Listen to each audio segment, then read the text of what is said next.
Acupuncture அப்படின்னா என்ன அப்படிங்கிறது நிறைய பேர்த்துக்கு தெரியறதில்ல. அக்குபஞ்சருக்கும் மற்ற மருத்துவத்துக்கும் என்ன வேறுபாடு?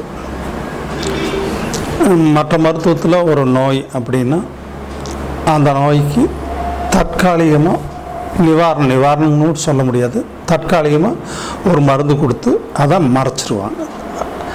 ஆனால் அக்குபஞ்சருங்கிறது அப்படி இல்லை. இப்போது நம்மளோட உடம்புல 12 ராஜ உறுப்புகள் இருக்குது.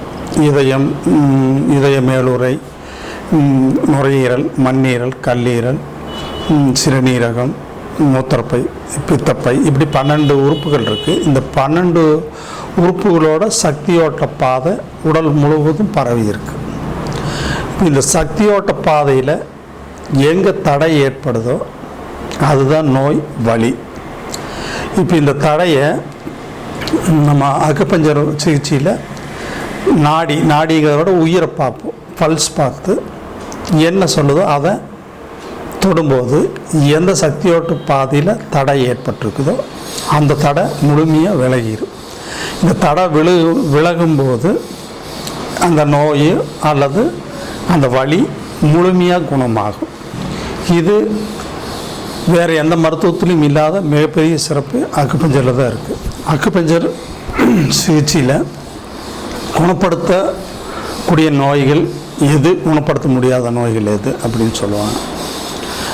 மற்ற சிகிச்சையில் எப்படி என்னமோ அக்குபஞ்சர் சிகிச்சையை பொறுத்த வரைக்கும் குணப்படுத்த முடியாதனுங்கிற நோய்ங்கிறது எதுவுமே இல்லை.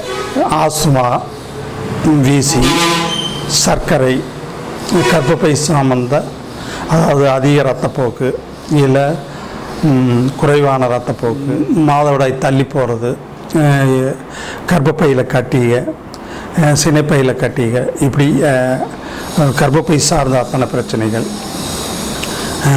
சிறுநீரக பிரச்சனைகள், யூடிஐங்கிற சிறுநீர் கடுப்பு, சிறுநீரக ஃபெயிலியர்,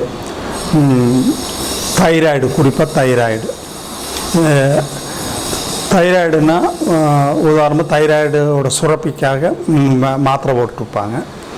வெறும் மாத்திரை தைராய்டு சுரப்பிக்கு மட்டும் போட்டால் அது எப்படி குணமே ஆகாது. தைராய்டை அக்குபஞ்சர் பார்வையில் எப்படி பார்க்குதுன்னா மொத்தம் 12 ராஜ உறுப்புகள் நம்ம உள்ளுக்குள் இருக்குது. அதில் கிட்னி, பெருங்குடல், ட்ரிபிள் பர்னர்னு சொல்லுவாங்க, முதுகுக்கு பின்னாடி இருக்கிறது, டியூ சேனல் தோப்புக்கு மேலே இருக்கிறது, ஸ்மால் இன்டஸ்ட்ரி சிறுகுடல், பித்தப்பை,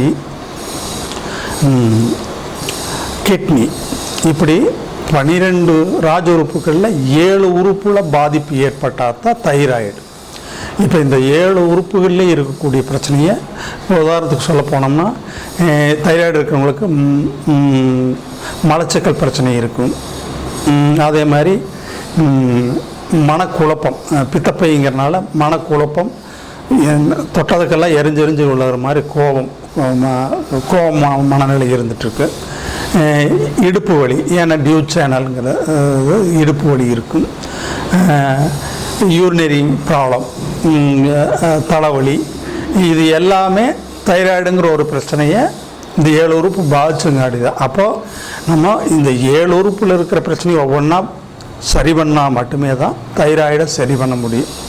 இது அக்குபஞ்சர் பார்வையில் அக்குபஞ்சரில் மட்டும்தான் இப்படி இருக்குது. மற்றபடி தைராய்டு சுரப்பிக்கு மட்டும் மருந்து கொடுப்பாங்க.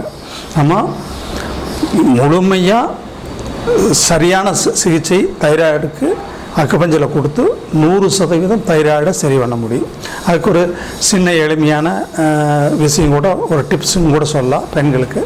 இப்போ தைராய்டு அப்படிங்கிறதுனா உடல் 7 தாது உப்புக்களால் ஆனது. ரத்தம், சதை, கொழுப்பு, இது எல்லாம் தாது உப்புக்களை நெருப்பில் போட்டால் என்ன ஆகும்? வெடிக்கும். நம்ம உடல் இரவு தூங்கும்போது பித்தமாயிரும், சூடாயிரும், அதாவது வெப்பமாயிரும். இந்த வெப்பத்தோட காலையில் எழுந்திரிச்சு வாக்கிங்கோ அல்லது எக்ஸசைஸோ இல்லை சமையல் கட்டில் சமையலோ பண்ணும்போது ஏற்கனவே சூடாக இருக்கிற உப்பு மேலும் சூடாகி வெடிக்கும். அது கெமிக்கல் ரியாக்ஷன் ஆகும். அதை தைராய்டு.